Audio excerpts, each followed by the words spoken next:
Today we are starting with the first part of the science and tech. So पहला article देखिए, Indian biological data centre. ठीक है. So this Indian Biological Data Center was inaugurated at Faridabad, Haryana. ठीक है. अब ये IBDC जो है ये फर्स्ट नेशनल रिपोजिटरी है लाइफ साइंस के लिए इंडिया के अंदर. ठीक है. जो कि एमर्ज हुआ as a major data repository for all life sciences data emerging from India. ठीक है.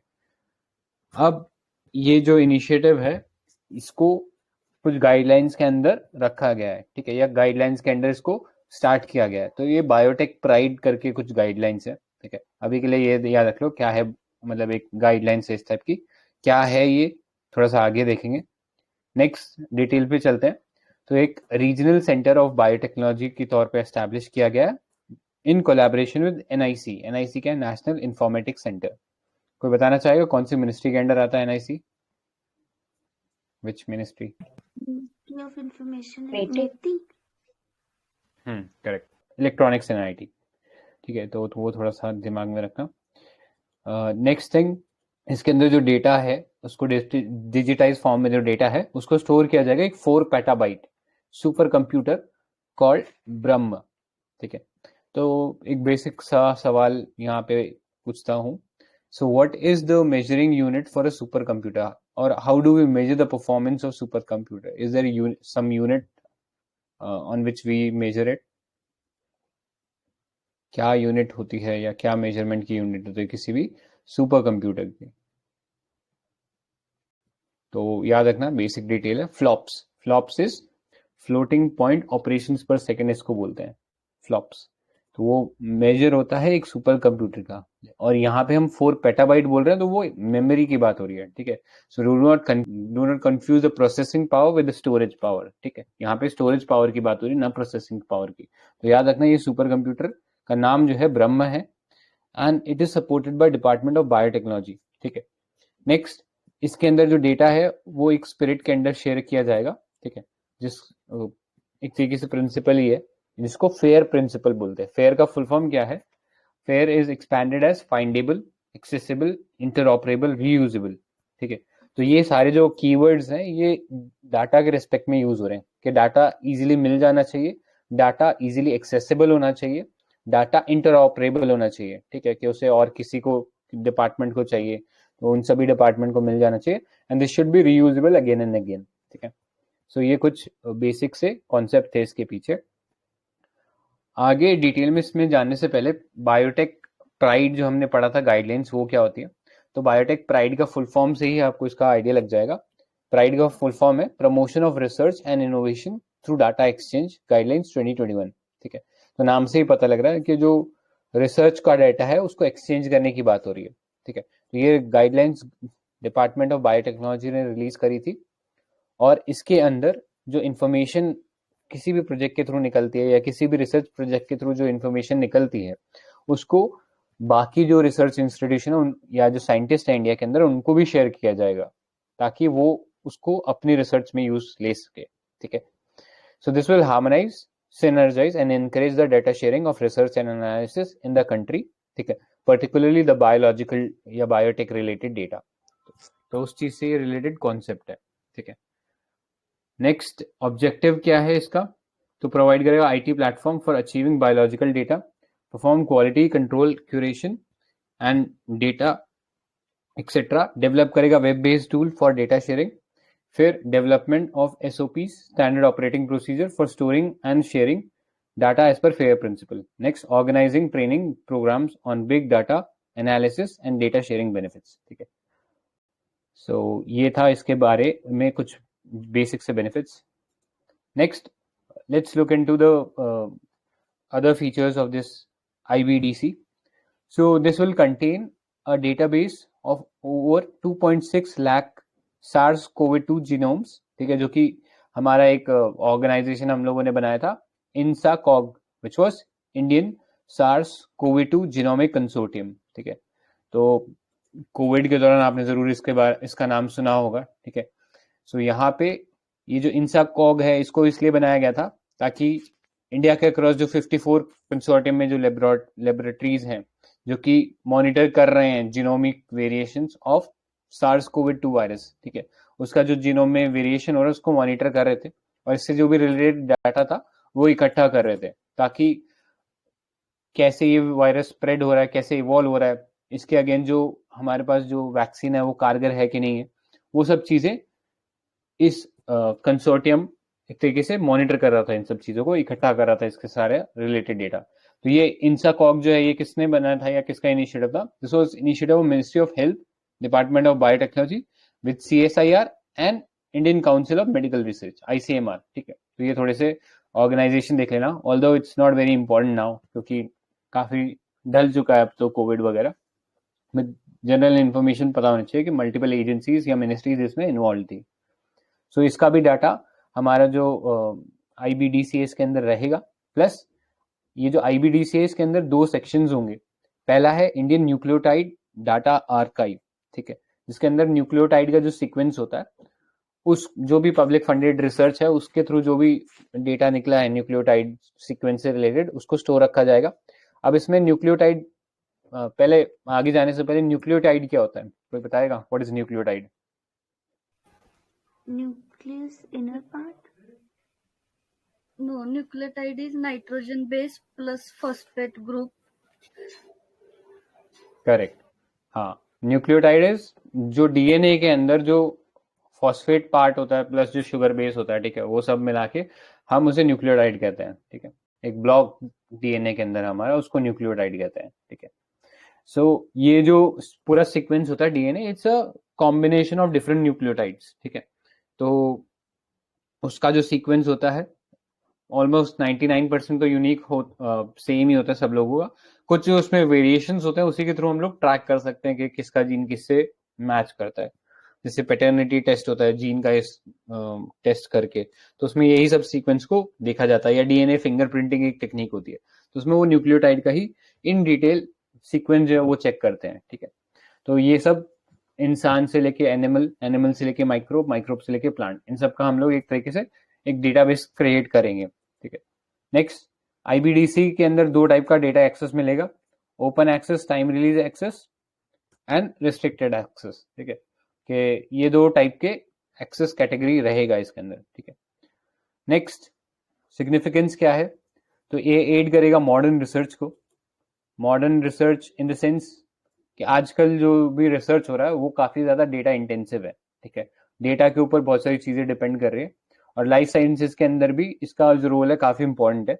तो IBDC इसमें एक सिग्निफिकेंट रोल प्ले करेगा।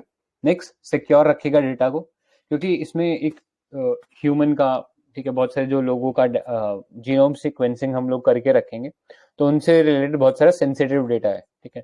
क्योंकि जीनोम सीक्वेंसिंग से आप एक इंसान के बहुत सारी डिटेल पता लगा सकते हो कि like what all diseases he is going to have, ठीक है, इन द सेंस कि जेनेटिक डिजीजेस कौन कौन सी हो सकती है, और इसके अलावा और भी बहुत सारे ट्रेड्स हो सकते हैं, या फैमिली के कैसे के फादर कौन था, मदर कौन था, तो ये सब चीजें पता लगाई जा सकती हैं, ठीक है। तो ये बहुत सारी सेंसिटिव इन्फॉर्मेशन होती है। प्लस बायोडाइवर्सिटी डेटा होता है, ठीक है, जो कि अगर लीक हो जाएगा तो शायद इंडिया का जो बायोडाइवर्सिटी है या उससे होने वाले benefits will be taken off. So इसलिए डेटा को सिक्योर रखना बहुत जरूरी है। And at the same time this should also be accessible to the scientist, ठीक है। जो इंडियन साइंटिस्ट है उनको मिलना भी चाहिए डेटा, तो दोनों चीजों को इंश्योर कर सकता है कि वो स्मूथली एक्सेसिबल भी हो और साथ ही सिक्योर हो। Next, ensuring data availability for all, ठीक है। अभी जो डेटा हमारे जो इंडियन रिसर्चर्स जो हैं वो यूज कर रहे हैं, वो यूरोपियन मॉलिक्यूलर बायोलॉजी लेबोरेटरी से मिल रहा है, ठीक है, जो कि इंडियन डेटा है भी नहीं, ठीक है। वहां पे वो जो जीन है, जो एथनिक बैकग्राउंड है उन लोगों का, यूरोपियन लोगों का, वो कॉकेशियन है, ठीक है। तो उनका हमारे से जो जीनोमिक डेटा है वो है काफी डिफरेंट, ठीक है। तो उस सेंस में जो इंडिया डाटा, ये इंडिया बेस्ड एक डेटा होगा, इंडिया के अंदर ही होगा, और इंडिया से रिलेटेड सॉल्यूशंस इससे मिलेंगे, ठीक है। क्योंकि जो डिफरेंट एथनिक बैकग्राउंड के लोग हैं उनका जेनेटिक मेकअप इंडियंस जो एथनिक बैकग्राउंड है उससे काफी डिफरेंट हो सकता है। तो इस तरीके से data of Indians, data for Indians, एक तरीके से ये काम करेगा। नेक्स्ट, स्टडी करने में हेल्प करेगा जूनोटिक डिजीज। जूनोटिक डिजीज जैसा कि आप जानते हो, ऐसी डिजीज जो जानवरों से इंसानों में फैलती है, क्योंकि हमारे पास यहाँ पे डेटा एनिमल्स का भी है, ह्यूमंस का भी है, माइक्रोब्स का भी है। तो इजीली इस चीज को ट्रैक कर पाएंगे कि कौन सी डिजीज इंसानों से जानवरों में, जानवरों से इंसानों के अंदर आई है, या वाइस वर्सा भी हुआ है, ठीक है, कि इंसानों से कोई डिजीज अगर जानवरों में चली गई तो उसको भी ट्रैक कर पाएंगे। सिमिलरली उसके करस्पॉन्डिंग हम लोग वैक्सीन भी डेवलप कर पाएंगे, सिंस हमारे पास इस लार्ज स्केल का डेटा है इन सब ऑर्गेनिजम्स का, माइक्रोब्स का भी, तो इजीली हम लोग वैक्सीन उसके करस्पॉन्डिंग डेवलप कर पाएंगे, ठीक है। So this was with regards to the Indian biological data centre. अभी तक जो पढ़ा उसमें किसी को कुछ पूछना है या कुछ ऐड ऑन करना है? ठीक है, नेक्स्ट टॉपिक पे चलते हैं, which is private sector participation in the space sector. Again a very important development. अभी तक हम स्पेस सेक्टर में जो डेवलपमेंट्स की बात करते थे जनरली वो गवर्नमेंट लेड होते थे, या गवर्नमेंट का जो एजेंसी है इसरो वो उसको ड्राइव कर रहा था। लेकिन अब प्राइवेट सेक्टर का participation space sector, Indian space sector में हो गया, ठीक है। तो ये कंपनी जो थी नेम स्काई रूट, ठीक है, हैदराबाद से एक बेस्ड कंपनी थी स्काई रूट एरोस्पेस करके, उसने लॉन्च किया इंडिया का पहला प्राइवेटली बिल्ड रॉकेट जिसका नाम था विक्रम एस, ठीक है। तो बहुत सारे कीवर्ड्स हैं या जो नाम है, ठीक है, जो फैक्चुअल डिटेल है वो मैं थोड़ी सी पहले ही बता देता हूँ ताकि हम आगे जैसे जैसे पढ़ते जाए चीजें क्लियर होती जाए। एक चीज है मिशन प्रारंभ, जो ये स्काई रूट कंपनी थी, इसी ने ही एक मिशन लॉन्च किया था जिसके थ्रू, जिसके अंडर एक्चुअली ये बहुत सारे, या इन टोटल 3 ऐसे लॉन्चेस करेंगे, ठीक है, जहां पे एक रॉकेट यूज कर रहे हैं ये लोग। रॉकेट का नाम है विक्रम एस, ठीक है। अब रॉकेट के ऊपर कुछ पेलोड होता है, पेलोड मतलब कुछ सामान रखे जाते हैं, ठीक है, उसमें सैटेलाइट हो सकती है या कुछ डिवाइसेस इक्विपमेंट्स हो सकते हैं, ठीक है। तो थोड़ा सा ये क्लियर रखना, विक्रम एस रॉकेट का नाम है, और ये मिशन जो है जिसके अंडर ये रॉकेट को लॉन्च किया गया था, दिस इज मिशन प्रारंभ, ठीक है। अब इस मिशन को लॉन्च करने के अंदर जो सपोर्टिव रोल था उसमें इसरो और इन स्पेस का था, ठीक है। इसरो आप जानते हो, ठीक है, हमारी प्रीमियर जो space research and launching organisation है वो है। अब ये इन स्पेस क्या है, ठीक है, तो कोई बताना चाहेगा what is in space? I think ठीक है, मैं बोल देता हूँ। सो इन स्पेस का बेसिकली एक नाम, फुल फॉर्म ये है, Indian national space promotion authorisation centre, ठीक है। तो नाम से ही पता लग रहा है स्पेस में जो हम मिशंस लॉन्च कर रहे हैं उसमें जो प्राइवेट सेक्टर का रोल का बढ़ावा देना है, उसमें एक इंपॉर्टेंट रोल प्ले करेगा। This will act as a single window agency to address the needs of private sector, ठीक है। तो यहाँ पे प्राइवेट सेक्टर भी है और इसरो के लोग भी हैं इन स्पेस के अंदर। तो काम ये ही है कि जो हमारा स्पेस इंफ्रास्ट्रक्चर है, ठीक है, जो अर्थ के ऊपर जो भी स्पेस इंफ्रास्ट्रक्चर है, जैसे कि लॉन्चिंग पैड हो गया, इन सब का इन सब रिसोर्सेज का ऑप्टिमम यूटिलाइजेशन हो, ठीक है, ताकि वो प्राइवेट सेक्टर को भी मिले और जो इसरो है या इसरो बेस्ड एजेंसी है उन सबको भी इसका एक्सेस मिले। तो ये काम एक तरीके से पूरा जो वर्क है ये इन स्पेस देख रहा है, ठीक है। अभी इस इन स्पेस पे आए हैं तो कुछ रिलेटेड एजेंसी और देख लेते हैं, थोड़ा आगे क्लियर हो जाएगा। Next, new space India limited एक कंपनी है, NSIL। ये एक PSU है, पब्लिक सेक्टर अंडरटेकिंग, जो कि डिपार्टमेंट ऑफ स्पेस के अंडर एस्टैब्लिश किया गया है। This will act as a commercial arm of ISRO, ठीक है। अब ये रोल क्या करेगा, इसका रोल क्या होगा? जो भी इसरो को लॉन्चिंग व्हीकल से रिलेटेड जो भी चीजें चाहिए होती है, ठीक है, या जो लॉन्च व्हीकल बनाने का काम होता है, क्योंकि अब इंडिया ने मास्टर कर लिया PSLV को, तो PSLV is known as the work horse of ISRO. अब इसरो का मेन काम वो रॉकेट बनाना नहीं है, ठीक है, रॉकेट बन गया, टेक्नोलॉजी अब एस्टैब्लिश है, ठीक है, वेरीफाइड टेक्नोलॉजी हमारे पास एग्जिस्ट कर रही है, टाइम टेस्टेड टेक्नोलॉजी है। अब बार बार वही सेम वर्क करना इज नो इनोवेशन, ठीक है, it's just like donkey work, या आप वही सेट मॉडल के ऊपर बार बार बैठ के PSLV रॉकेट बना रहे हो, ठीक है। तो इस NSIL का काम क्या है कि ये जो काम है ये प्राइवेट सेक्टर को दे दिया जाए ताकि वो लोग रॉकेट बनाने का काम करें, ताकि इसरो जो है अपना जो कोर वर्क है दैट इज रिसर्च एक्सप्लोरेशन वो सब काम कर सके, ठीक है। तो NSIL जो प्राइवेट कंपनीज हैं इनके साथ लिंक करके जो रॉकेट या जो टेक्नोलॉजी है इसरो जो यूज कर रहा है उसको शेयर करेगा ताकि एक कैस्केडिंग इफेक्ट इकोनॉमी में देखने को मिले। नेक्स्ट, एक और कंपनी है कॉल्ड अंतरिक्ष कॉर्पोरेशन लिमिटेड, ठीक है। ये इसरो की मार्केटिंग कंपनी है, ठीक है। इससे पहले हमने NSIL भी देखी थी, वो भी इसरो की एक कमर्शियल आर्म है, ये भी एक कमर्शियल आर्म है, बट फोकस इसका मार्केटिंग पे है, ठीक है। जैसे कोई फॉरेन कंपनी है जिसको सैटेलाइट लॉन्च करानी, तो वो अंतरिक्ष के साथ कोऑर्डिनेट करेगी और अंतरिक्ष आगे फिर इसरो के साथ कोऑर्डिनेट करेगी, and that's how that company will be able to launch satellite through Indian space vehicles like PSLV और GSLV, ठीक है। जनरली PSLV ही होता है। तो अंतरिक्ष ये सब काम करेगी, तो अंतरिक्ष बेसिकली पैसा ला के दे रही है एक तरीके से, क्योंकि उन स्पेस लॉन्चेस से इंडिया को रेवेन्यू मिलता है, ठीक है। So this is with regards to Antariksh. इसके अलावा एक और एसोसिएशन है, इंडियन स्पेस एसोसिएशन, जो कि 2021 में लॉन्च किया गया था। एक नॉन प्रॉफिट इंडस्ट्री है, और नॉन प्रॉफिट इंडस्ट्री बॉडी से आप समझ ही गए होंगे कि जो प्राइवेट सेक्टर है प्लस जो इसरो के भी लोग हैं वो इसमें एक तरीके से कोलैबोरेट करते हैं, जो भी नया डेवलपमेंट है उसको डिस्कस करते हैं और एक तरीके का प्रेशर क्रिएट करते हैं। Pressure in the sense not a negative pressure but a positive pressure, कि गवर्नमेंट को अगर हमें कुछ बात बतानी है कि ये स्टेप्स लेने चाहिए, तो ये एक तरीके का प्रेशर क्रिएट करता है गवर्नमेंट पे कि वो स्टेप ले, ठीक है। Next, space entrepreneurship and enterprise development, seed. तो ये एक फंड जो था that was conceived to basically encourage startups and MSMEs so that they focus in areas of interest to ISRO, ठीक है। तो ऐसा कोई MSME या स्टार्टअप जो कि इसरो का जो भी काम है उससे रिलेटेड, जैसे स्पेस लॉन्च में कोई रॉकेट का कंपोनेंट है उसको बनाने में हेल्प कर रहा है, तो इन सबको हम डेवलप करें, ठीक है। तो इसके बारे में था सीड। सो ये बहुत ही इंपॉर्टेंट है, इंस्टीट्यूशनल मेजर्स। ये वाला जो बॉक्स है इस पे थोड़ी कंसेप्चुअल क्लैरिटी होनी चाहिए लोगों को, कई बार NSIL अंतरिक्ष और इन स्पेस के बीच में डिफरेंस नहीं पता होता। तो आई होप यहाँ पे क्लियर होगा। अभी किसी को कोई डाउट है इसमें तो पूछ सकते हो अभी। कूल है, तो फिर आगे चलते हैं। Let's come back to the Vikram S part. तो विक्रम-S जो रॉकेट था उसने एल्टीट्यूड रीच किया था 89.5 किलोमीटर, जो कि इसका जो टारगेट एल्टीट्यूड था उतना रीच कर लिया था। कार्बन लाइन थोड़ा सा और ऊपर है, carbon line is around 100 kilometres, तो वहां तक इस रॉकेट ने ऑलमोस्ट टच करने की कोशिश की थी। कार्बन लाइन है क्या? It's basically a boundary between the earth atmosphere and the beginning of space. यानी यहाँ पे जनरली आप कभी किसी स्पेस टूरिज्म कंपनी का नाम सुना होगा, ठीक है, जैसे स्पेस एक्स होगी या जो वर्जिन जो है एयरलाइंस उसकी भी एक कंपनी है। तो वो क्या करते हैं, कार्बन लाइन तक लेके जाते हैं पैसेंजर्स को और वहां से वापस ले आते हैं। तो कार्बन लाइन पे ऐसा क्या सिग्निफिकेंस है कि एक तो ये हमने पढ़ ही लिया कि स्पेस बिगिन हो जाता है, दूसरा वहां पे जीरो ग्रेविटी हो जाता है, ठीक है।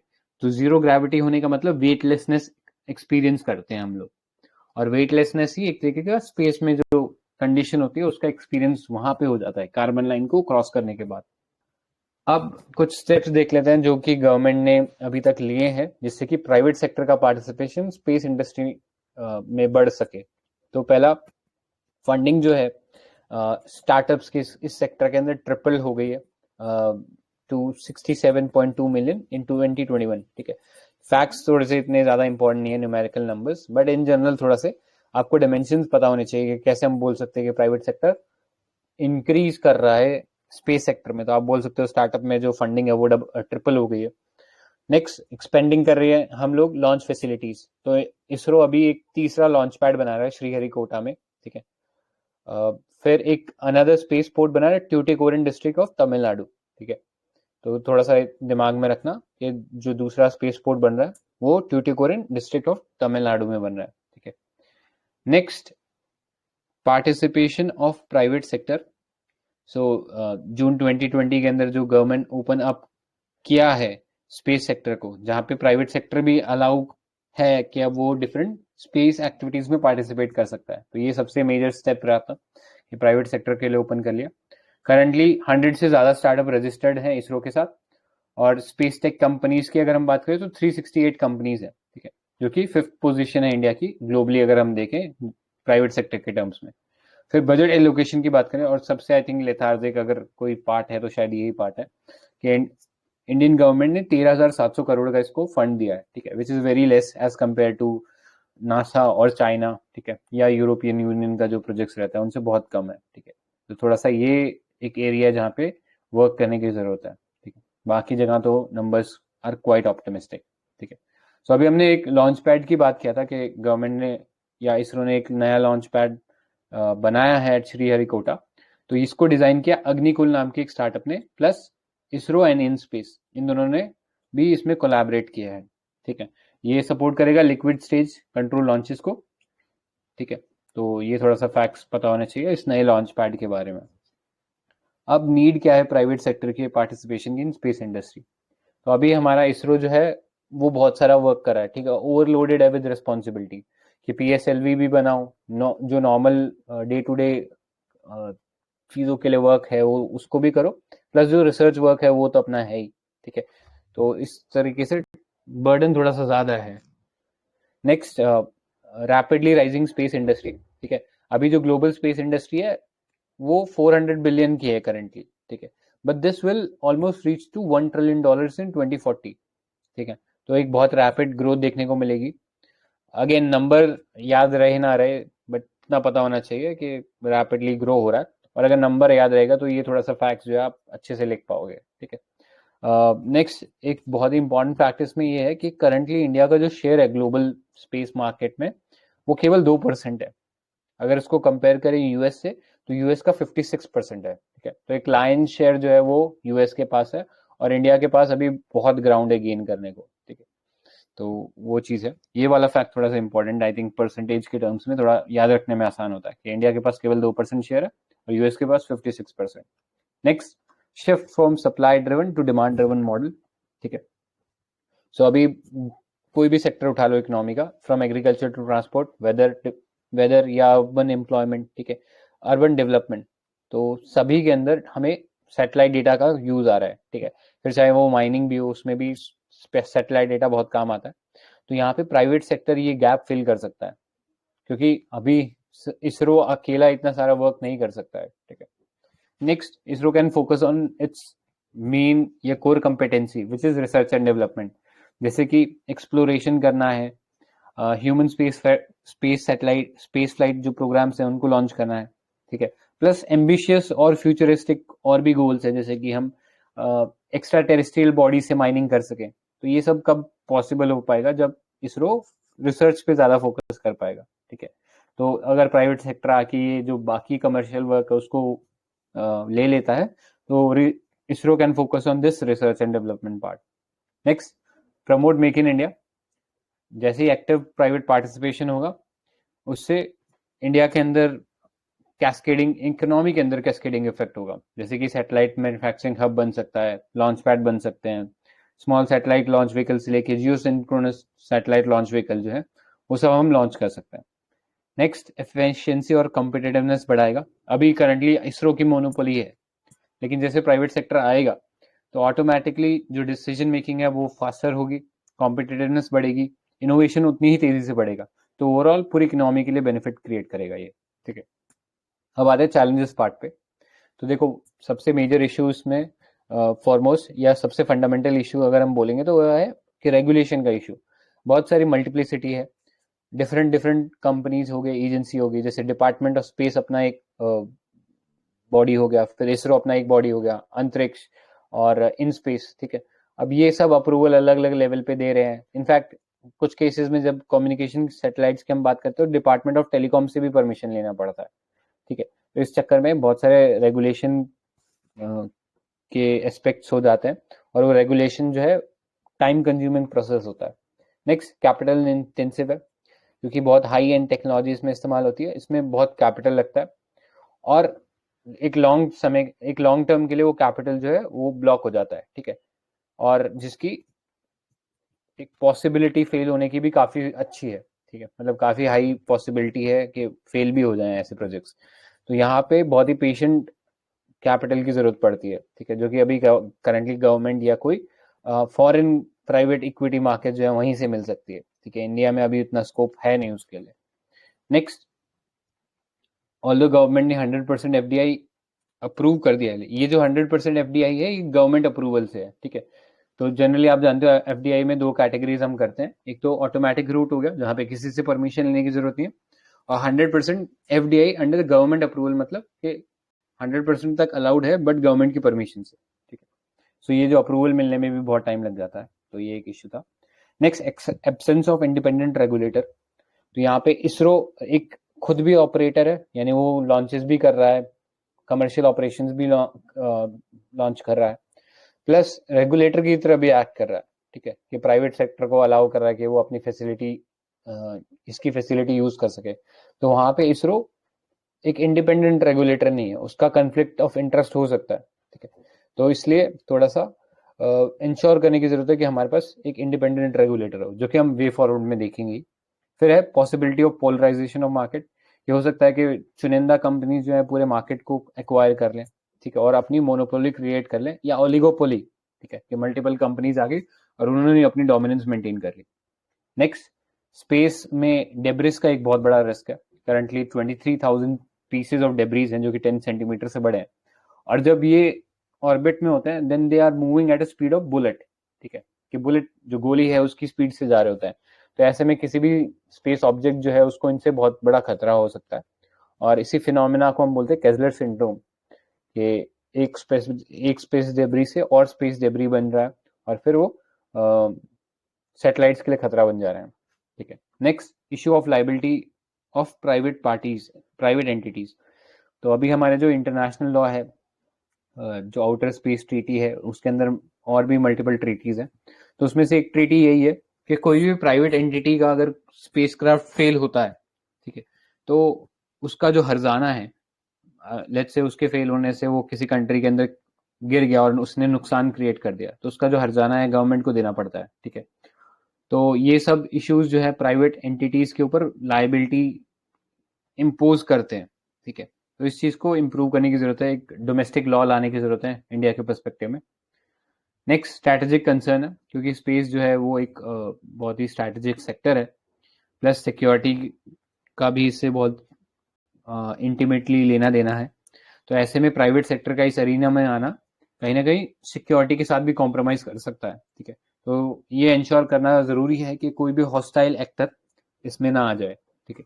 नेक्स्ट, वे फॉरवर्ड पे आते हैं। तो पहला तो रेगुलेटरी क्लैरिटी लाओ, एक इंडिपेंडेंट रेगुलेटरी अथॉरिटी बनाने की जरूरत है। नेक्स्ट, एक need for new space policy, जिसके अंदर बेसिकली इंडिया के क्या ऑब्जेक्टिव हैं, क्या चैलेंजेस हैं, वो क्लियरली लेड आउट हो, ताकि जो प्राइवेट सेक्टर है उसे भी कॉन्फिडेंस आए और वो इंक्रीज कर सके अपना investment in the space sector. इसी लाइन के अंदर एक ड्राफ्ट स्पेस एक्टिविटी बिल की बात हो रही थी, जो काफी लंबे समय से अटका हुआ है। तो this should be promptly brought into action, ठीक है, तो वो भी आप लिख सकते हो। फिर इंटेलेक्चुअल प्रॉपर्टी प्रोटेक्शन का एक इशू है कि जो प्राइवेट सेक्टर है वो जो इंटेलेक्चुअल प्रॉपर्टी क्रिएट कर रहा है, तो उनको हेजिटेशन है कि जब वो इसरो के साथ वो शेयर करते हैं तो वो कहीं आगे ना लीक हो जाए, ठीक है। तो उसका प्रोटेक्शन का जो एस्पेक्ट है वो भी इसरो के एंड से ध्यान रखा जाए। Next, promoting satellite manufacturing. जो इंडियन स्पेस एसोसिएशन है वो बार बार डिमांड कर रहा था कि PLI स्कीम मिले सैटेलाइट मैन्युफैक्चरिंग के लिए, जैसे कि बाकी सेक्टर्स में मिली है, लेकिन अभी तक मिली नहीं है। तो you can write this as a way forward, ठीक है। So these were some of the aspects related to the role of private sector in the space sector of India, ठीक है। इन जनरल यही कुछ चीजें थी जो पता होनी चाहिए थी। अभी तक जो पढ़ा उसमें किसी को कुछ ऐड करना है तो, या कुछ डाउट हो तो पूछ सकता है। cool है। कुछ एक और डिटेल्स आई थिंक मेरे से मिस हो गई थी, वो ऐड ऑन कर लीजिएगा। जैसे कि विक्रम एस जो रॉकेट था, इसके अंदर payload carrying capacity 290 to 560 kgs होगी पेलोड के अंदर, और ये सन सिंक्रोनस पोलर ऑर्बिट में इसको लॉन्च करेगा। तो सन सिंक्रोनस जो है वो बेसिकली के सूरज के पर्सपेक्टिव से वो हमेशा एक सेम टाइम पे ही दिखेगा, ठीक है। तो it's just like a polar orbit, कि वो धरती के जो है फटाफट चक्कर लगाता रहता है। जैसे पोलर सैटेलाइट होती है तो वो एक पॉइंट के गिवन पॉइंट के डे के अंदर 2 चक्कर लगा रही है, मल्टीपल चक्कर्स लगा रही है, ठीक है। वो स्टेबल नहीं रहती लाइक अ जियोसिंक्रोनस सैटेलाइट, ठीक है। तो ये थोड़ा सा डिफरेंस होता है पोलर सैटेलाइट्स में। और सन सिंक्रोनस के मतलब कि सन के कॉरस्पॉन्डिंग वो हमेशा एक कांस्टेंट पॉइंट पे दिखेगा, ठीक है। So this was with regards to the Vikram S rocket. Plus इसमें जो इंजन था उसका नाम था कलाम 80, ठीक है। ये कुछ बेसिक एस्पेक्ट थे इस मिशन के। अगर किसी को कोई डाउट नहीं है तो फिर आई थिंक नेक्स्ट टॉपिक पे चलते हैं, आर्टेमिस 1। तो रिसेंटली नासा ने आर्टेमिस 1 मिशन जो है उसको सक्सेसफुली लिफ्ट ऑफ किया कैनेडी स्पेस सेंटर से, ठीक है। तो कैनेडी स्पेस सेंटर ये फ्लोरिडा के अंदर, एक बेसिक सा ज्योग्राफी का क्वेश्चन पूछता हूँ, फ्लोरिडा जो है वो ईस्टर्न कोस्ट पे है या वेस्टर्न कोस्ट पे है यूएस के? Eastern coast. Correct, eastern coast पे है। सिमिलरली इंडिया का जो श्रीहरिकोटा है वो भी ईस्टर्न कोस्ट पे है। ट्यूटिकोरिन की जो अभी हमने बात करी वो भी ईस्टर्न कोस्ट पे है।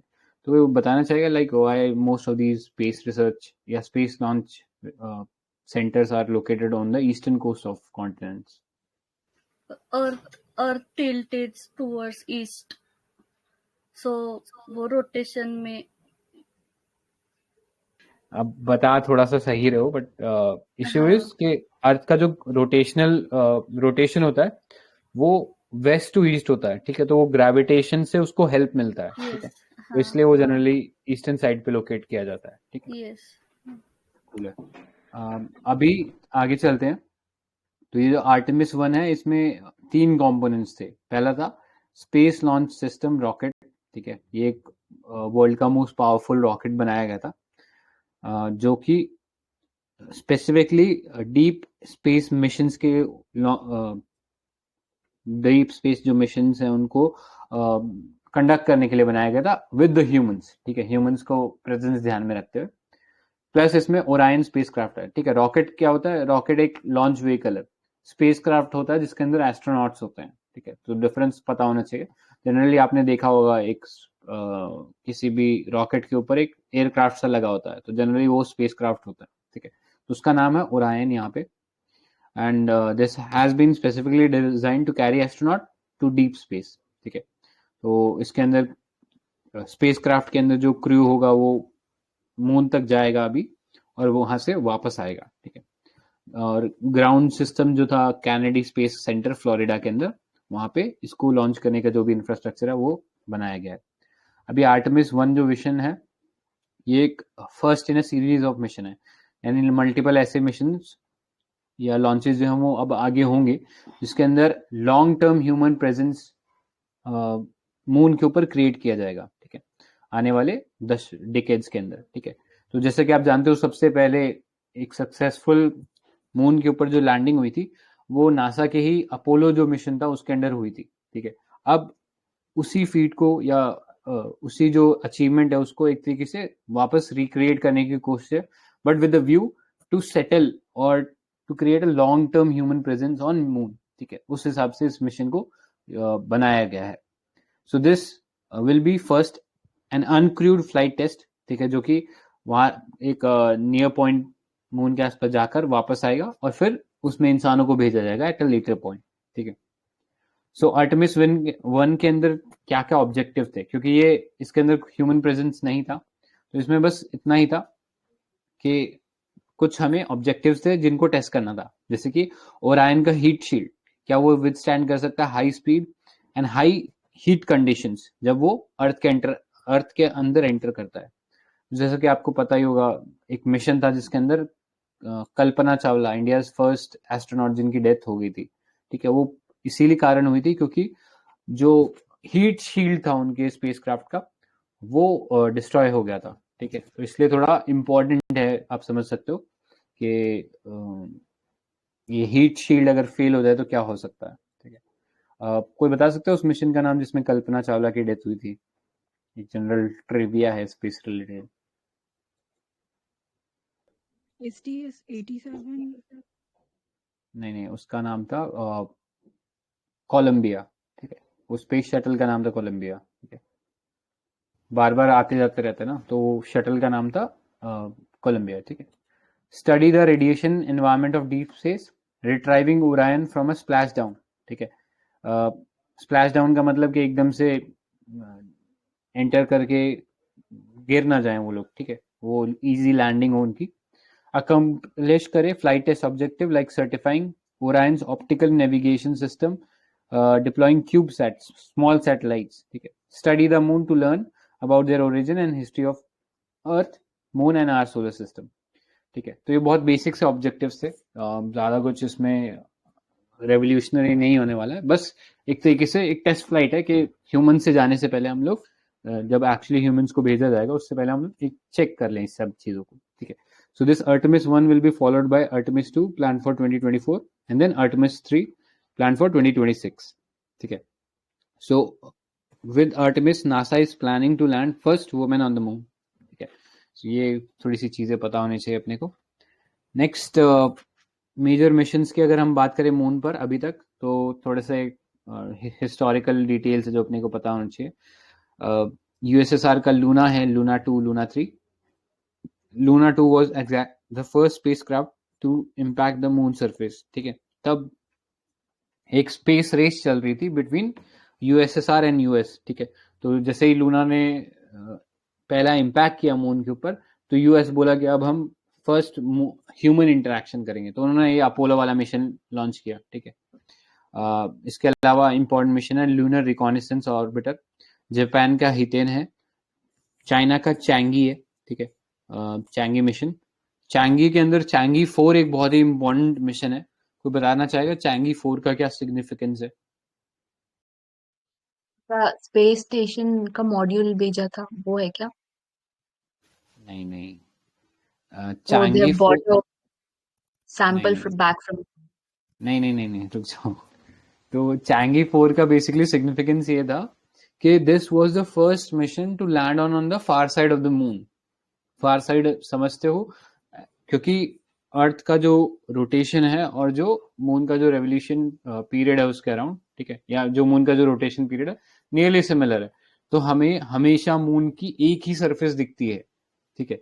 क्योंकि इस फिनोमेना को बोलते हैं that moon and earth are tidally locked, तो हमें हमेशा मून की एक ही सरफेस अर्थ के तरफ से दिखती है। जो दूसरी सरफेस होती है उसको फार साइड या dark side of the moon बोलते हैं। डार्क साइड एक मिसनोमर है। मिसनोमर मतलब कि ऐसा नहीं होता कि हाँ उधर अंधेरा रहता है हमेशा, उधर भी सनलाइट होती है बट हमें दिखता नहीं है, इसलिए हम उसे dark side of the moon बोलते हैं। तो ये ऐसा पहला मिशन था जो dark side of the moon के ऊपर जाके सॉफ्ट लैंडिंग किया था, ठीक है। जो कोई साउथ पोल बोल रहा था, वो साउथ पोल इंडिया का चंद्रयान 2 मिशन था, ठीक है, जो कि फेल हो गया था, ठीक है। फेल मतलब not completely fail but partially fail हो गया था। जो उसका ऑब्जेक्टिव था कि वो सॉफ्ट लैंडिंग करे, उसमें वो फेल हो गया था, ठीक है। सो ये कुछ फैक्ट्स पता होने चाहिए इन जनरल मिशंस के बारे में। सो आगे इसके अंदर एक और चीज है, दैट इज डेस्टिनेशन मार्स। तो अल्टीमेट ऑब्जेक्टिव आर्टेमिस प्रोग्राम का यही है कि next giant leap in human exploration of Mars, ठीक है। क्योंकि मून तक तो पहले ही जाके आ चुके थे, अब कोशिश रहेगी हम मार्स तक जाएं, ठीक है। बेस कैंप क्रिएट करें मून के ऊपर, जिससे कि एस्ट्रोनॉट जो है वहां की सरफेस पे रह सकें कुछ समय के लिए, ठीक है। सो ये एक बहुत ही फ्यूचरिस्टिक प्रोग्राम होने वाला। एक और रिलेटेड टर्म है रेट्रोग्रेड ऑर्बिट, ठीक है। After getting closer to the moon, the Orion spacecraft will swoop down close to the lunar surface and use the gravitational kick to enter the so-called distant retrograde orbit. ठीक है, retrograde का मतलब क्या है? It will orbit the moon in opposite direction to one in which moon spins. ठीक है, तो कभी भी retrograde orbit का बात हो रही है, इसका मतलब जो planet या जो भी heavenly body है उसका जो rotation है उसके एंटी वो मूव कर रहा है, तो वो retrograde orbit होता है, ठीक है। So this was all about the Artemis 1 mission, ठीक है। अभी तक जो पढ़ा उसमें किसी को कुछ ऐड करना है या कोई क्वेश्चन है तो पूछ सकता है। कूल है। नेक्स्ट इंपॉर्टेंट डेवलपमेंट पे चलते हैं। जेम्स वेब स्पेस टेलीस्कोप बहुत ही इंपॉर्टेंट डेवलपमेंट था लास्ट ईयर 2022 के अंदर। सो इस जेम्स वेब टेलीस्कोप से बहुत सारी इमेजेस हमें मिल रही हैं जो कि अर्ली यूनिवर्स के बारे में हमें बहुत कुछ बता रही हैं, ठीक है। सो अगर थोड़े से और न्यूज इसके बारे में देखें तो telescope has captured an image of Galaxy cluster called MACSO या 0647, ठीक है। मतलब नाम याद रखने की जरूरत नहीं, बट इन जनरल देख लो, बहुत सारे डिस्टेंट गैलेक्सी क्लस्टर्स ने ढूंढे हैं, ठीक है। The distant galaxy is visible because of certain types of observational phenomena called as gravitational lensing, ठीक है। ये इतनी दूर वाली गैलेक्सीज हमें इसीलिए दिख पा रही है क्योंकि एक फिनोमेना है ग्रेविटेशनल लेंसिंग, उसकी वजह से हम दिख पा रहे हैं। तो कोई बताएगा what is gravitational lensing? Because of heavy mass of the object, the light bends around that object, and then we can Correct. see further. Sir, Right. am I audible now? I joined through another device. I think you're pretty much audible. So if you want to continue, you can start from here about James Webb Telescope. Okay, sir. ठीक है. ठीक है. So web के पहले भी बहुत सारे satellites थे, तो सॉरी बहुत सारे टेलीस्कोप भेजे थे. तो एक उनमें से एक है Herschel space observatory. So it was launched in 2009 by European Space Agency, and उसका ऑब्जेक्टिव था again same as Webb telescope कि to unveil the face of early universe. Okay, so it is a very vague objective, but उनका functioning में difference है, वो आगे जाके देखते हैं. ठीक है. So primary difference is the wavelength range. Okay, so web का wavelength range goes from 0.6 to 28 microns, and Herschel का wavelength range is from 60 to 500 microns. Again, Herschel का जो mirror था वो भी बहुत छोटा था, which was 3.5 meters in diameter compared to Webb's. Now, let's see specification of James Webb Space Telescope. तो उसको हम Webb भी बोलते हैं. So it is the NASA's largest and most powerful space science telescope. Again, it is able to see further into space to discover distant planets in far-off galaxies. It is built on the legacy of Hubble telescope. Hubble का भी description आगे देखते हैं. Again, it was launched as a collaboration between NASA, ESA, and Canadian Space Agency. So ये question आ सकता है, and maybe one of the names would be changed. तो ये तीनों का नाम ध्यान में रखना है. ये फॉर्मली क्या, ये ज़्यादा इम्पोर्टेंट नहीं है, but it was launched in 2021 on Ariane 5 rocket from Europe space port in French Guiana on the north eastern coast of South America. Okay, तो ये भी अरायना 5 रॉकेट, ये इंपॉर्टेंट है. Now key features of Webb. So first is the vision is infrared, and the spectrum is from a slightly longer wavelength than the visible light. Okay, so then again the mirrors, the primary mirror is of 6.5 meters in diameter. So हम देख सकते हैं कि compare to Herschelle कितना बड़ा है.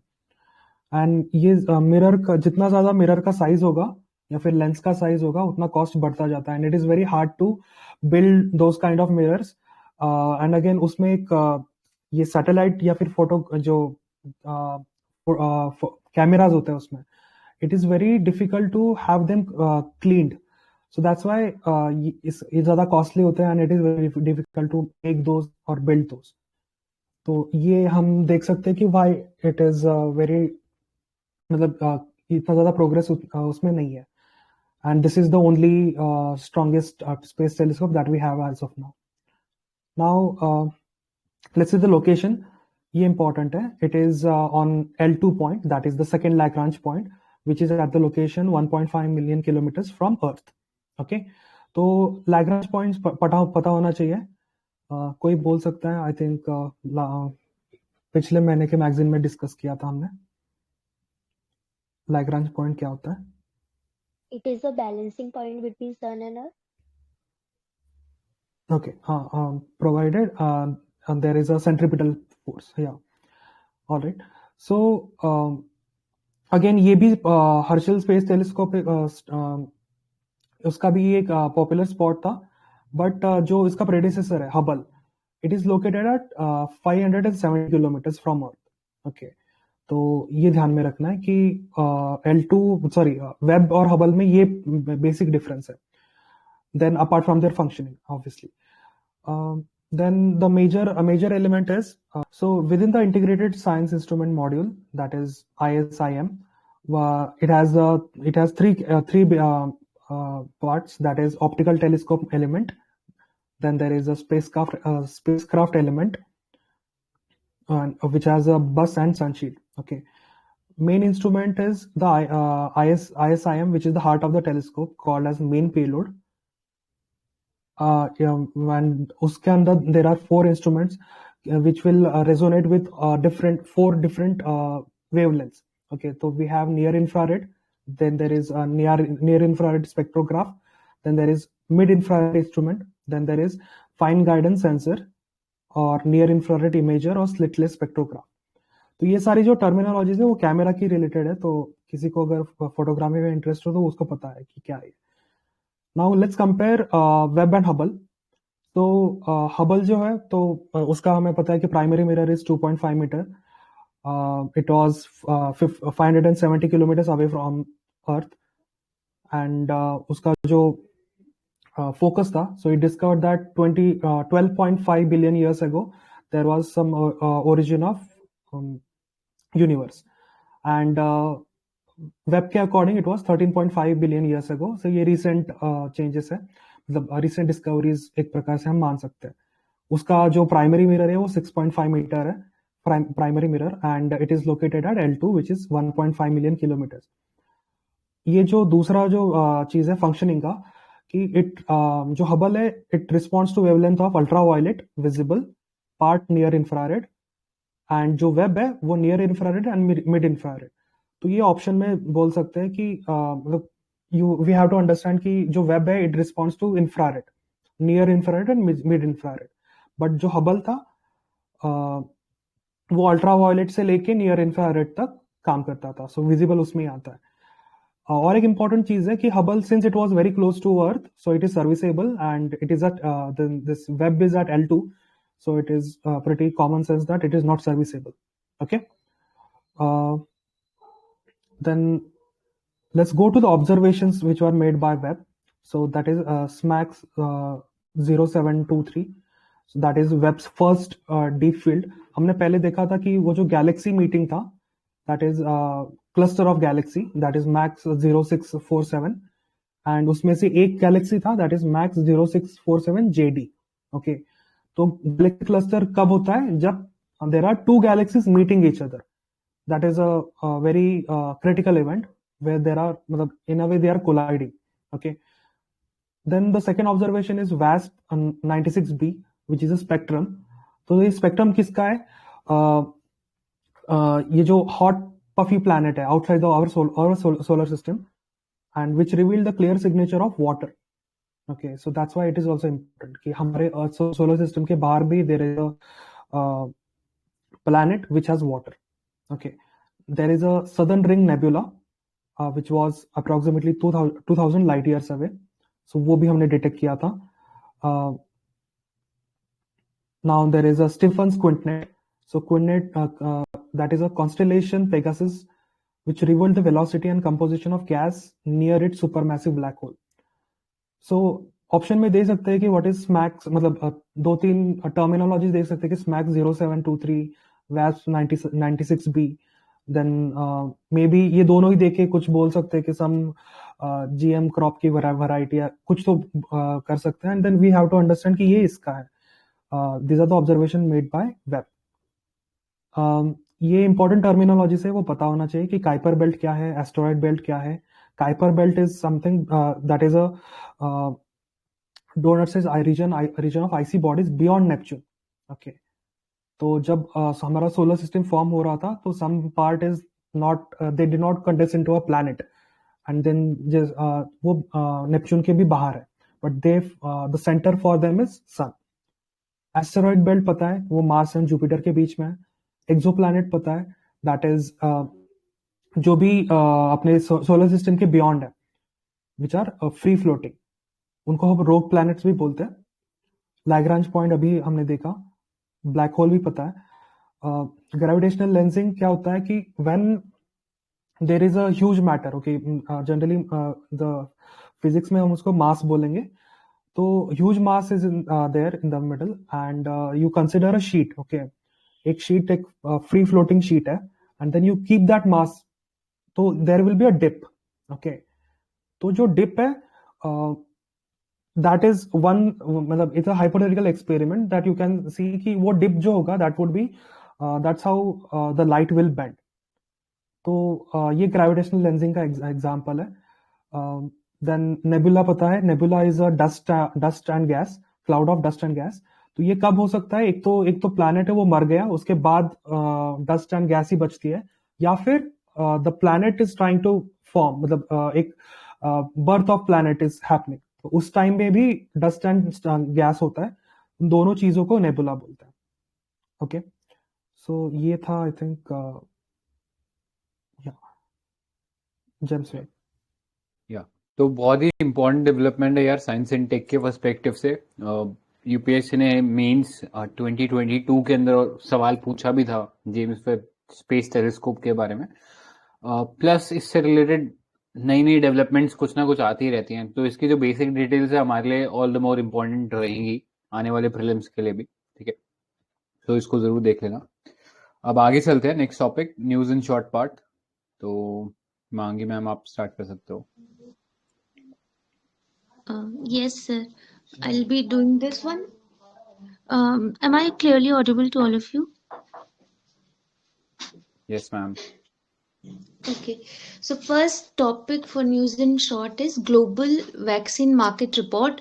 Not that important. All you need to know is that it is released by WHO और ये first टाइम ऐसा रिपोर्ट पब्लिश किया है जिसमें कि इम्प्लीकेशंस ऑफ कोविड-19 को कैप्चर करेगी ग्लोबल मार्केट में। की highlights not that important, recommendations एक बार आप देख सकते हैं मेंस में अगर इसके बेसिस पर आंसर लिखना हो तो गवर्नमेंट को ये रिकमेंड किया है कि आपके पास एविडेंस बेस्ड इंफॉर्मेशन होनी चाहिए, उसके हिसाब से आपके स्ट्रेटेजिक गोल्स हों। न्यू वैक्सीन टेक्नोलॉजीज में इन्वेस्ट करें और हार्मोनाइजेशन जो हो वो रेगुलेट करें, इंश्योर करें ट्रांसपेरेंसी को in terms of IPR specially and circulation of related inputs. Industry के लिए रिकमेंडेशन है कि आर&डी आपके रिसर्च और डेवलपमेंट एफर्ट्स जो हैं उनको फोकस करना चाहिए WHO के लिस्ट ऑफ प्रायोरिटी पैथोजेंस पर। ट्रांसपेरेंसी इनको भी इंश्योर करने की जरूरत है वैक्सीन वैल्यू चेन के अलोंग, और इक्विटी ड्रिवन एलोकेशन हो प्रोडक्ट्स की। इंटरनल ऑर्गेनाइजेशन जो होते हैं उनके लिए ग्लोबल पब्लिक हेल्थ को प्रायोरिटाइज करना चाहिए पर द इम्यूनाइजेशन एजेंडा 2030। सपोर्ट करो country driven initiative and avoid creation of duplicate efforts. Technology transfer को कंटिन्यू करो, application of resolutions on market transparency for health products. So this is all about this topic, global vaccine. Next is INCOVAC. ये important है। All you need to know here is that it is world's first intranasal vaccine और Covid booster doses जो होंगी वो आपको इस form में मिलेंगी इंट्रानेजल वैक्सीन में। इसकी अप्रूवल मिल चुकी है DCGI की थ्रू, और ये recombinant replication deficient adenovirus vectored vaccine है। काफी टेक्निकल टर्म्स इसमें यूज हुए हैं और सारे ही टर्म्स की अपनी इम्पोर्टेंस है। तो सबसे पहले recombinant, anybody would like to answer what recombinant actually is? Multiple मतलब डिफरेंट ऑर्गेनिजम्स का डीएनए को कंबाइन किया गया है, so that is recombinant. Very correct, sir. And here is this other term, adenovirus. It is important as well, and because it was asked in 2021 prelims, तो adenovirus के बारे में बताना चाहेगा कोई? इनकी क्या खासियत होती है? हाँ, this is a virus and generally used as a vector. Vector मतलब कि अगर लेट्स से आपको कोई स्पेसिफिक जीन किसी बॉडी सेल के अंदर पहुंचाना है तो you basically transfer that gene into the adenovirus, and adenovirus जब बॉडी में इन्फेक्ट करता है तो वो बॉडी सेल्स के अंदर अपना जो डीएनए था, ठीक है, जो हमने उसमें डाला था उसको ट्रांसफर इजीली कर देता है। तो जनरली वैक्सीन्स के अंदर आपको एडिनोवायरस का लार्ज स्केल पे यूसेज देखने को मिल जाएगा। सो आई थिंक यही है। और एडिनोवायरस के बारे में एक खासियत ये है, this is a double standard, मतलब इसका जो जेनेटिक मटेरियल होता है डबल स्टैंडर्ड डीएनए होता है उसमें। Yes, sir.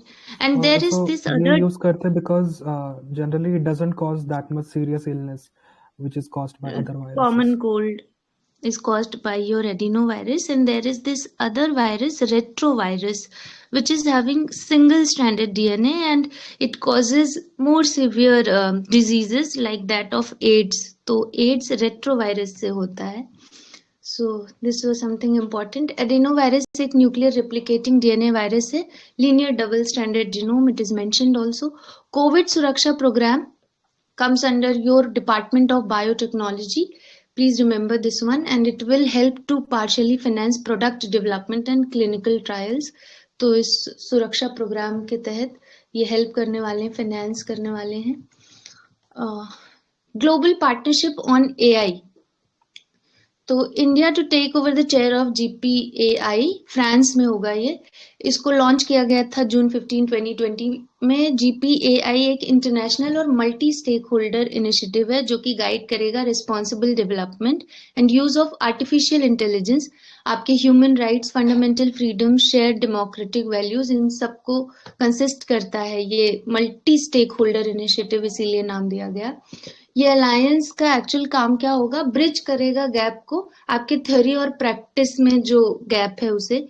तो like we have always seen कि there is some other story on your paper but very different story in practical, so that bridge will be gap in terms of your AI by supporting advanced research and applied activities on AI related priorities। अभी फिलहाल GPAI के 25 member हैं, उसमें आपका US, UK, EU, Australia, Canada, France, Germany है। India ने recently India founding member है GPAI का 2020 में। Membership in GPAI is open to all countries.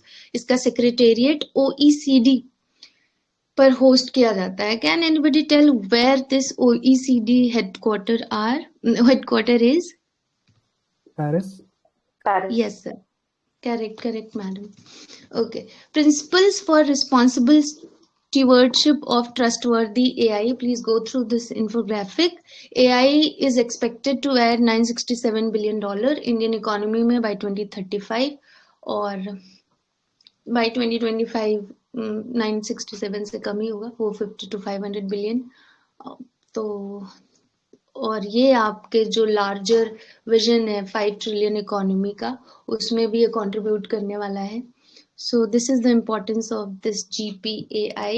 Yotta D1 ना, योटा D1 कंट्री का बिगेस्ट डेटा सेंटर है। इसको आपके उत्तर प्रदेश ग्रेटर नोएडा में कंस्ट्रक्ट किया गया, बनाया गया है। तो नॉर्थ इंडिया का पहला hyper scale data centre Yotta D1 greater Noida में है। This is what you need to keep in mind, especially when it like we are approaching UP pieces, then this may be asked.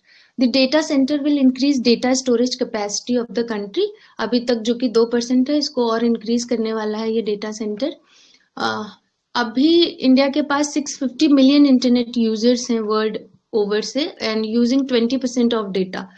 तो all over the world 100% में से 20% India के users जो हैं वो data consume कर रहे हैं। डेटा सेंटर के बारे में जानते हैं, काफी टेक्निकल है।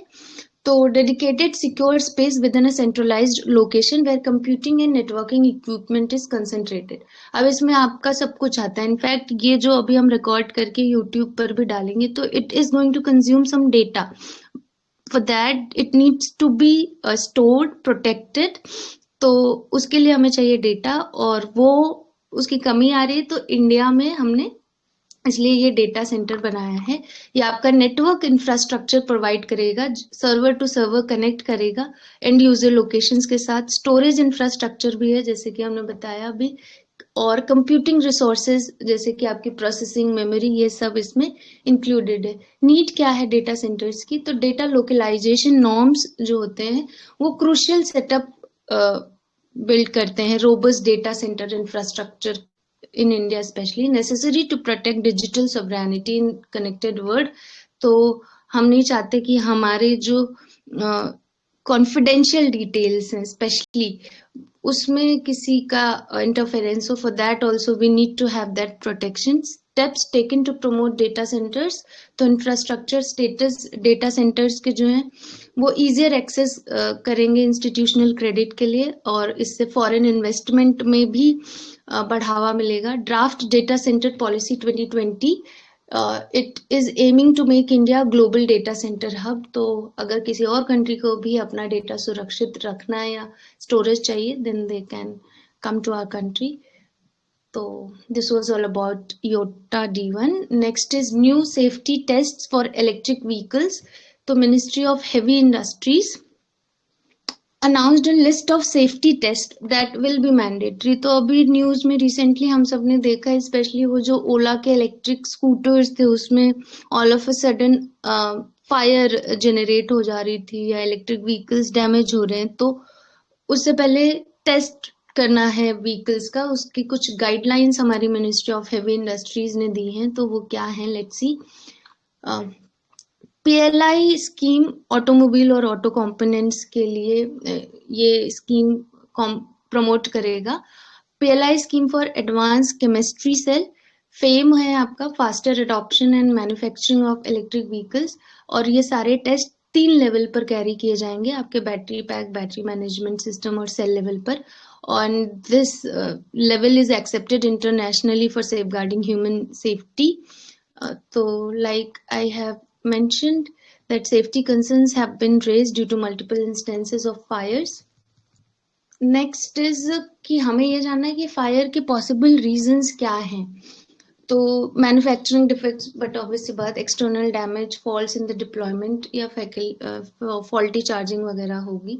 इसलिए इनिशिएटिव्स क्या रहे हैं ईवी सेफ्टी को लेकर, तो automotive research association of India, it is going to set up infrastructure for testing certification, issuance of performance norms for the lithium ion battery packs and traction system। ये broader ISO norms के साथ inline किया गया है, जो कि bureau of standards जो standard किसी क्वालिटी का सेट करता है, तो उसी के अंडर आता है आपका ISO norm।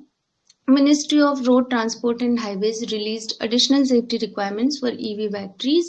Schemes देख लेते हैं क्या है, तो PLI स्कीम जैसे कि अभी हमने पढ़ा, सो this is for automobiles and auto components.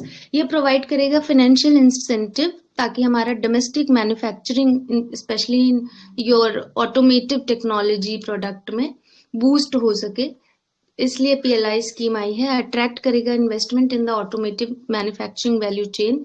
PLI scheme for ACC, इसका मेन काम होगा ऑप्टिमली इंसेंटिवाइज करेगा पोटेंशियल इन्वेस्टर्स को, डोमेस्टिक और ओवरसीज दोनों ही। सेटअप करेगा giga scale ACC manufacturing facilities, achieve करेगा pre committed capacities level with a pre defined time period. Fame 2, ये भी स्कीम हमने अभी देखी थी, तो ये प्रमोट करेगा आपके faster adoption of electric mobility and development of its manufacturing ecosystem in India. Next is OceanSat-3 earth observation satellite. तो PSLV C-54 rocket, this rocket has placed this OceanSat-3 and 8 other nano satellite sun synchronous orbit में इसको place किया गया है। This is something important, one needs to keep this one in mind। Satellites in sun synchronous orbit या polar orbits, ये usually travel करती हैं past Earth from north to south, passing roughly over Earth's poles। OceanSat-3 third generation satellite है, इसलिए 3 यहाँ पर mention है। OceanSat series की ये थर्ड जनरेशन सैटेलाइट है, और जो आपकी OceanSat-1 और OceanSat-2 थी उसको 1999 और 2009 में लॉन्च किया गया था। कि पेलोड्स क्या रहेंगे, ओशन कलर मॉनिटर होगा इसमें, जो कि आपके डेली मॉनिटरिंग करेगा फाइटोप्लैंक्टन्स की। I hope you all are aware of this term phytoplankton. Sea surface temperature monitor, इसमें भी ये हेल्प करने वाला है, तो ये प्रोवाइड करेगा आपको various forecast from your fish aggregation to cyclone genesis and movement, तो काफी हेल्पफुल है। KU band scatterometer, KU band के बारे में कोई बताना चाहेगा, what exactly is this band? Communication में डिफरेंट बैंड्स होते हैं, तो it is also one of the band of communication. Okay, so it is going to provide a high resolution wind vector। जो अर्थ ऑब्जर्वेशन सैटेलाइट हैं उनको हम अर्थ remote sensing satellites भी कहते हैं। ऑब्जर्व करते हैं आपके प्लैनेट अर्थ को स्पेस से बहुत सारे पर्पसेस के लिए, जैसे कि अभी हमने देखा है, तो एनवायरमेंटल मॉनिटरिंग हो रही, कार्टोग्राफी मींस आपका मैप मेकिंग जो होता है, दैट इज कार्टोग्राफी। नेविगेशन में environment and ecosystem management, disaster mitigation, तो इन्हीं सब पर्पसेस को फुलफिल करने के लिए सैटेलाइट्स को हम लॉन्च करते हैं। Military also use EOS for spying and communication. Next is SARAS-3 telescope. So as we have seen James Webb and Hubble, now is the term of SARAS। तो shaped antenna measurement of the background radio spectrum, ये help करने वाला है आपके earliest radio luminous galaxies को determine करने में, जो कि 200 मिलियन ईयर्स पहले फॉर्म हुई थी बिग बैंग के बाद। तो उसको हम कॉस्मिक डॉन कहते हैं उस पीरियड को। सारस-3 प्रेसिजन रेडियो टेलीस्कोप होने वाला है। एक्सट्रीमली फेंट वेव्स को भी ये डिटरमिन कर लेगा इस कॉस्मिक डॉन से। It is the first telescope world wide to reach the required sensitivity, as I have said, because ये बहुत ही weak faint radio wave signals को भी डिटरमिन कर सकता है, तो इसकी सेंसिटिविटी काफी हाई है। It is indigenously designed and built at Raman Research Institute. This is something important कि सारस-3 टेलीस्कोप कहाँ पर हुआ built, that is your Raman Research Institute, autonomous institute है ये, Department of Science and Technology का। It is deployed over Dandiganhalli Lake and Sharavati backwaters in Karnataka. तो geographical point of view से आपकी रिवर शरावती और ये लेक दंडीगनहली इंपॉर्टेंट हो जाते हैं कि ये कर्नाटका में है। Okay, next is coronal holes. तो नासा का सोलर डायनेमिक ऑब्जर्वेटरी ऑब्जर्व करता है phenomena of coronal hole in UV light, as these are typically invisible to our eyes. Coronal holes के बारे में जानते हैं, तो ये वो रीजन होते हैं सन सरफेस पर जहां पर बहुत जल्दी जल्दी सोलर विंड गश करती हैं स्पेस में, उसी को कोरोनल होल कहते हैं। They contain little solar material, they have lower temperature, क्योंकि बहुत ही कम सोलर मटेरियल है तो टेम्परेचर भी इनका बट ऑब्वियस लोअर होगा। This is why they appear much darker, और इसीलिए वो होल लाइक स्ट्रक्चर दिखता है हमें। The holes are not a unique phenomena appearing throughout the sun's approximately, not that important point. These fast solar wind streams interact with Earth's magnetic field और create करती हैं आपकी geomagnetic storms को। तो जो हमने अभी ये सोलर विंड्स को पढ़ा कि ये बहुत फास्ट मूव कर रही हैं, ये जब आपके अर्थ के मैग्नेटिक फील्ड से इंटरेक्ट करती हैं तो जियोमैग्नेटिक स्टॉर्म का क्रिएशन होता है। जियोमैग्नेटिक स्टॉर्म क्या होता है? डिस्टर्बेंस होता है अर्थ के मैग्नेटोस्फेयर में, which is the area around the planet controlled by its magnetic field. Earth's magnetosphere protect करता है inhabitants from most of the particles emitted by the sun, और उसी में अगर disturbance आ जाएगा तो दिक्कत हो जाएगी, इसलिए ये coronal holes concerning है। इम्पैक्ट क्या होगा? डिस्टर्ब करने वाला आपके हाई फ्रीक्वेंसी रेडियो ब्रॉडकास्ट को डैमेज कर देगा satellite electronics and expose astronauts to increase levels of radiation. Voltage surges होंगी क्योंकि हमारा जो मैग्नेटिक एक्टिविटी है उसमें ऑल्टरेशन हो रहा है, अफेक्ट करने वाला है आपके पावर सप्लाई को अर्थ पर। लीप सेकेंड के बारे में जानते हैं, तो general conference on weights and measures, इन्होंने एक रेजोल्यूशन पास किया है कि हमको अब ये लीप सेकेंड वाला कॉन्सेप्ट 2035 से खत्म कर देना है। लीप सेकेंड क्या होता है? जब दो टाइम जोन्स के बीच 0.9 सेकेंड्स का डिफरेंस देखने को मिल जाता है, that is your leap second.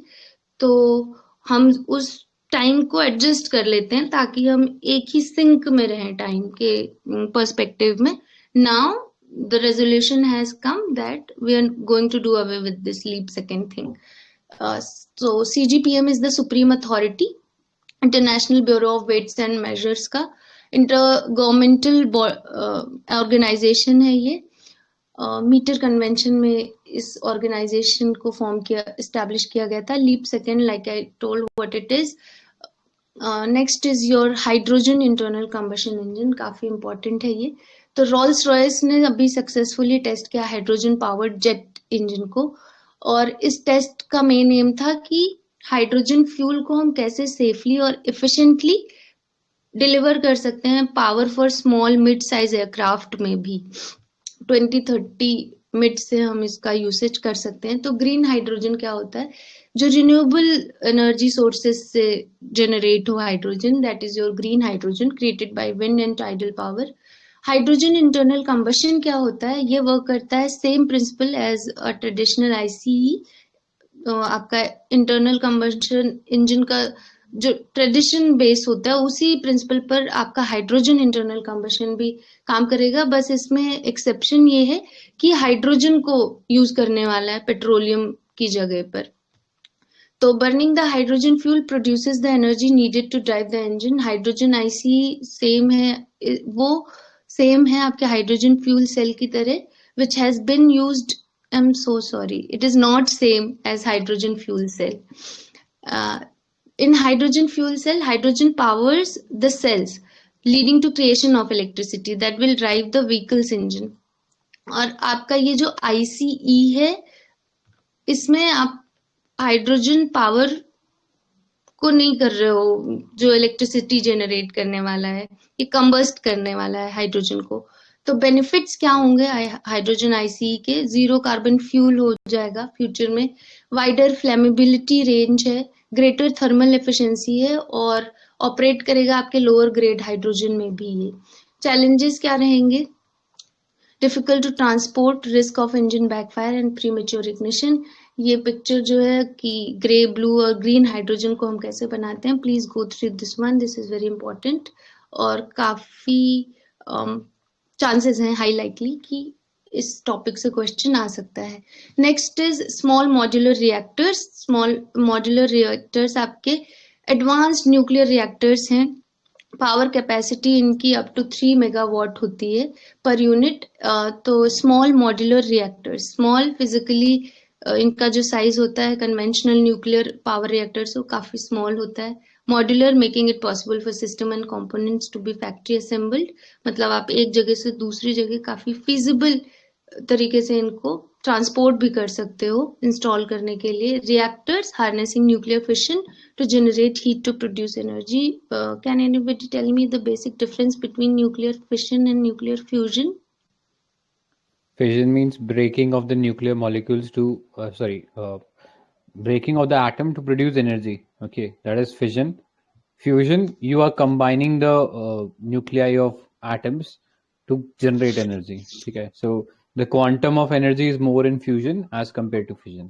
So ये basic difference. Very correct, sir. Yes, sir.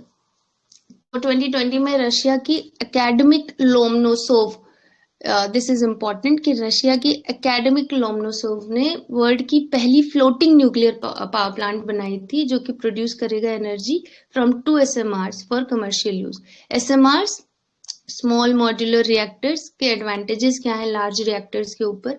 तो इनकी कॉस्ट बहुत कम होगी और कंस्ट्रक्शन टाइम भी बहुत कम होगा, जो कि बड़े न्यूक्लियर रिएक्टर्स में बहुत ज्यादा कॉस्ट और टाइम दोनों ही लगेगा। सिंपल और सेफ है क्योंकि हम इसमें ज्यादा फ्यूल की रिक्वायरमेंट नहीं कर रहे हैं। स्पेसिफिक एंड इंक्रीमेंटल डिप्लॉयमेंट है, लाइक आई सेड, कि ये बहुत ही इजीली ट्रांसपोर्ट कर सकते हो आप अपने रिमोट एरियाज में भी। Present installed nuclear power capacity अभी कंट्री में जो है वो 6780 मेगावाट है और इसमें आपके सारे 22 ऑपरेशनल न्यूक्लियर पावर रिएक्टर्स को इंक्लूड करके ये कैपेसिटी मेंशन्ड है। Next is your guidelines for uplinking and downlinking of satellite television channels in India. Before moving on in detail in this topic, तो recently 6th of January को, yes, Hindu में again it was mentioned downlinking and uplinking concept। तो uplinking वो होता है जब आपने कोई सिग्नल या कुछ रिकॉर्ड किया, like this thing what we are doing right now is recording, and then the signals will be sent to the satellite, that is your uplinking। और जब उस सैटेलाइट से हम YouTube पर प्ले करके देखेंगे, then that is your downlinking. Your satellite is sending the signal to your these systems from where you can access. So this is the basic difference between uplinking and downlinking. तो cabinet ने अभी revise करी हैं guidelines satellite television channels के लिए। ये 11 साल बाद ये चेंज रिवीजन लाया गया है। तो communication going from a satellite to ground उसको डाउनलिंक कहते हैं और ग्राउंड टू सैटेलाइट उसको अपलिंक कहते हैं। इट इज मेंशन्ड हियर की प्रोविजंस क्या है। तो इन सभी टेलीविजन चैनल्स को अब मैंडेटरी कर दिया गया है कि आपको हर दिन 30 मिनट के लिए नेशनल या पब्लिक इंटरेस्ट पर टेलीकास्ट करना है, ये ऑब्लिगेशन है। दूसरा मैंडेटरी क्या किया है इन्होंने चैनल्स के लिए कि uplinking in frequency band other than C band to encrypt their signals. तो this one is the other mandatory thing which is passed. Indian teleports में अपलिंक फॉरेन चैनल्स, तो हम फॉरेन चैनल्स को भी अपलिंक करके यूज कर सकते हैं। No prior permission for live telecast of events, सिर्फ उन्हीं को मिलेगा जिनका प्रायर रजिस्ट्रेशन हो चुका है किसी भी इवेंट को लाइव टेलीकास्ट कराने के लिए। So with this we come to an end of News in Short and as a whole science and tech part of November magazine. Thank you so much. Cool. So बहुत सारे important topics थे do go through James Webb and green, ये hydrogen internal combustion engine, ये वाले कुछ topics जो है काफ़ी इंपॉर्टेंट है। ओशन सेट 3 अगेन थोड़ी प्रीलिम्स के पर्सपेक्टिव से फैक्चुअल डिटेल्स पूछी जा सकती है, थोड़ा इसको देख लेना। So that was all. अभी तक जो पढ़ा उसमें किसी को डाउट है, कुछ क्वेश्चन है तो पूछ सकते हो अभी।